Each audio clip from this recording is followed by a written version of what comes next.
안녕하세요. 로마 이야기꾼입니다. 오늘은 이 시칠리아요 여행 첫 번째 날입니다. 이 첫 번째 날 어디에 왔느냐, 이 해협을 건너서 제일 가까운 곳에 있는 타우로미나에 와 있습니다. 이 타우로미나는요 이 평지에 있는 게 아니고 이 정말 올라오기도 이 숨이 가쁜 만큼 이 산 정상 위에 있습니다. 이거는 기원전 3세기경에 그리스인들이 제일 먼저 세운 마을이거든요. 근데 여러분, 왜 그러면 이 평지 놔두고 이렇게 산 꼭대기에 있을까요? 예, 여러분도 이제 아시겠지만은 그 예전에는 이 무엇보다도 생존이 우선 아니겠습니까? 자, 여러분과 함께 우선 타우로미나 같이 보시죠. 예, 여러분, 이곳은요 이 타우로미나에 오시면은 여러분이 제일 먼저, 그리고 꼭 보셔야 될 바로 그리스식 이 예전 공연장입니다. 여러분이 이 세계 여행하시면서 여러 곳에서 이런 그 원형식 이 고대 공연장을 보실 수 있는데요. 이곳이 특히나 이 유명하고 그 가치가 있는 것은요, 이 옛날 그 모습 그대로 제일 잘 보존된 곳입니다. 이 보시면 알겠지만은 이 가운데 공연 이 무대도 있지만은요, 뒤에 배경이 되는 이곳도 아직 잘 보존되어 있죠. 그래서 지금도 이곳에서는 여름에요 이 공연이나 아니면은 이 영화제들이 열리고 있습니다. 그래서 여러분이 지금도 이렇게 바닥에 보시면은요 이 좌석피들이 지금도 이렇게 씌워져 있죠. 여러분이 보시면은 이 정말로 배경도 배경이지만은 저 뒤에 이 뒷배경이 되는 저런 멋진 이 마을을 배경으로 해서 이 영화제가 하고 그 다음에 공연을 볼 때면은 정말 더 이 맛이 나지 않겠습니까?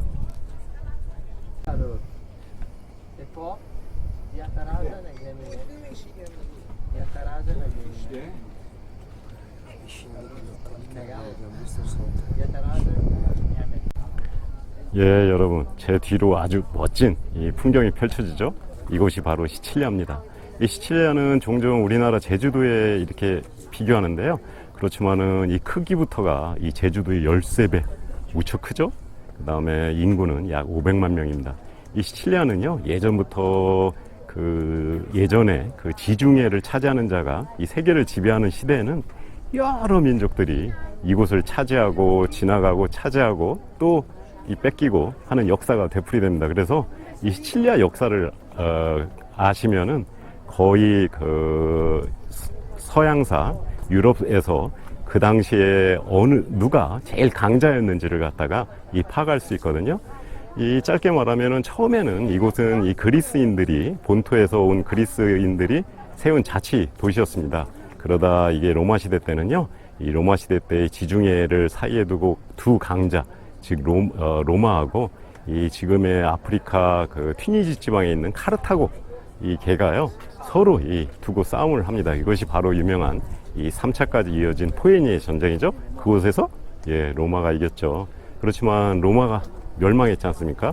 그 이후에는 그 게르만족의 일족인 동고토족이 여기를 잠시 차지했다가요, 그 이후에는 다시 이 동로마, 즉 비잔틴 제국에서 이곳을 차지하게 됩니다.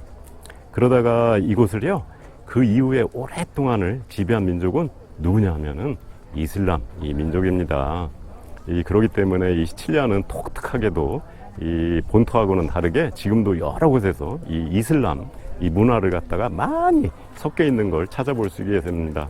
그렇지만은 이슬람 세력도 나중에는 이곳을 갖다가 누구한테 뺏기느냐,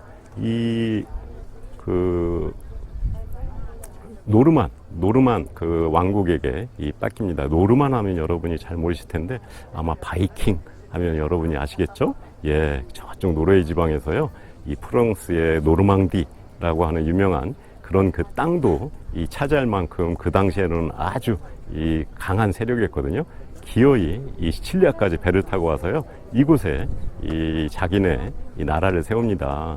근데 그 역설적이게요 이 노르만 민족이 여기를 지배할 때가 가장 이 시칠리아의 번성기였어요. 이 왜 그러냐면은 이 노르만 민족은요, 이 그리스도교나 이슬람교 아니면은 그 아프리카의 무어인 아니면은 노르만인 모두 가릴 것 없이 다 같이 포용하며 살게 했거든요. 그래서 그 당시가 이 가장 번성기였는데, 그 이후에 그 새로 그 급부상한 신성 로마 제국에서 이곳을 이제 잠깐 차지했는데, 이 신성 로마 제국의 견제를 항상 하는 우리 교황님이 이것을 갖다가 이 못마땅히 여겨서 이 프랑스에 이 도움을 요청합니다. 그래서 프랑스의 앙주 가문이 이곳을 차지하게 되는데, 이 그전하고는 틀리게 이 상당히 이 폭정을 합니다. 그래서 이 유명한 만종 사건 등 이 폭동이 일어나서요, 결국은 이 시칠리아를 포기하고 저 나폴리 쪽으로 이 쫓겨나고, 그 이후에는 이 스페인의 아라곤 이 왕국이 이곳을 갖다가 초빙돼서 차지하게 됩니다. 그 이후에는 이제 통일 이탈리아 시대가 이렇게 오게 되는데, 이 정말로 듣기만 해도 정말로 숨찰 정도로 많은 이 민작들이 오고 갔죠? 예, 이것이 그만큼 그 시대에 이 시칠리아가 중요했다는 증거고요. 이것이 바로 이 비운의 이 시칠리아의 역사랍니다.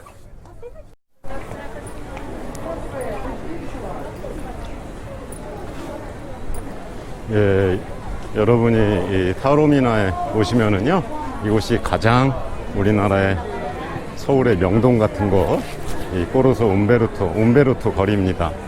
그래서 이 양쪽에 보시면은요, 이 많은 뭐 골동품 가게, 기념품 가게, 그 다음에 이 관광객이 이 잔뜩 모이는 곳이죠.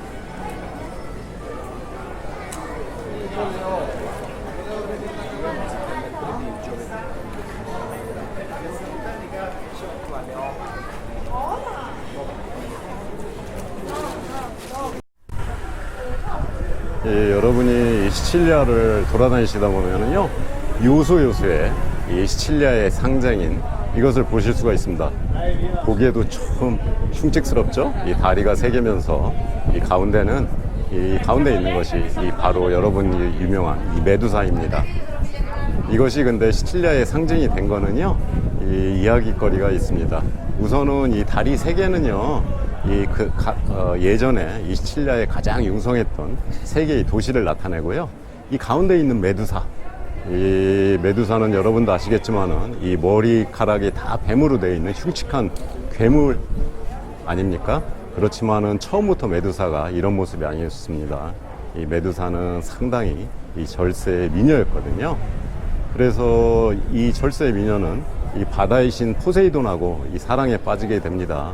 근데 그 사랑을 나눈 장소가 글쎄, 이 공교롭게도 아테네 신전이었습니다.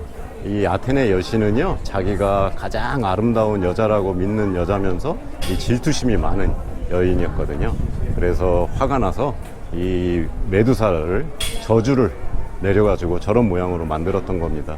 그리고 나중에는 그것도 분에 풀리지 않는지 이 페르세우스라고 하는 청년을 시켜가지고요, 그 목을 가져오게 됩니다. 이렇듯 메두사는 이 포세이돈과의 관계, 즉 이 바다와의 관계 때문에 지금은 시칠리아의 이 상징이 되었답니다.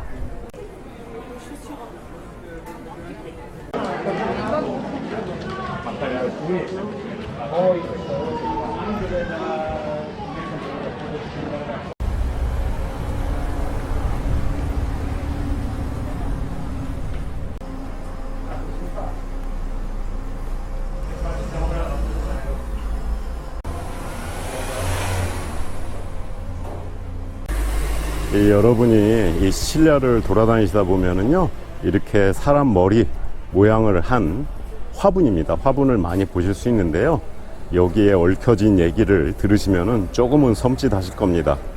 옛날에 여기 그 시칠리아 한 소녀가 한 남자를 사랑했답니다. 그 남자는 이탈리아 본토 남자였는데, 이 나중에 알고 보니까 이 본토에 이 아내와 자식을 둔 유부남이었답니다.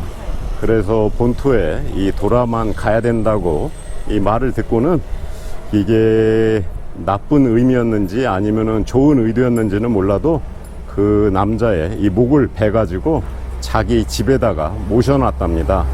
그리고 그 위에다가 이 바실리코 식물을 키웠더니 잘 자라더랍니다. 그래서 이웃 다른 사람들이 그것이 사람 진짜 목인지도 모르고 그런 모양의 이 화병인 줄 알고 다들 그렇게 모양을 만들어서 거기에 식물을 키웠다고 합니다. 조금은 섬찟하죠?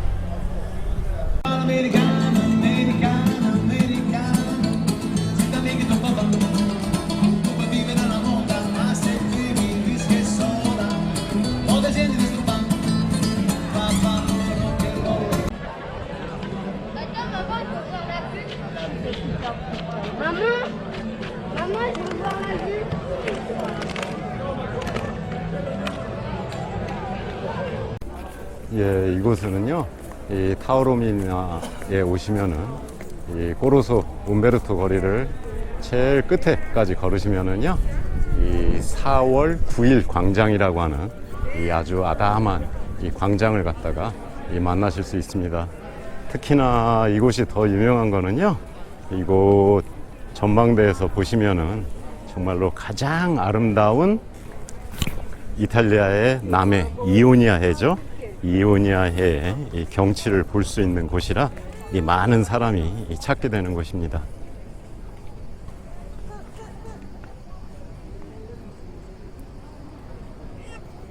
예, 여러분, 이 시칠리아의 첫 여행지 타우로미나지만은 이 여기서만 봐도 이 시칠리아가 우리가 생각하는 이 마피아나 아주 이 음침한 곳이 아니라 이 정말 이 아름다운 곳인지 여러분 아셨죠? 자, 여러분, 우선은 이 타우로미나에서의 여정은 여기서 끝을 내고요. 이 다음 도시로 저는 떠나겠습니다. 자, 여러분, 다음 동영상으로 뵐 때까지 그러면 여러분 안녕.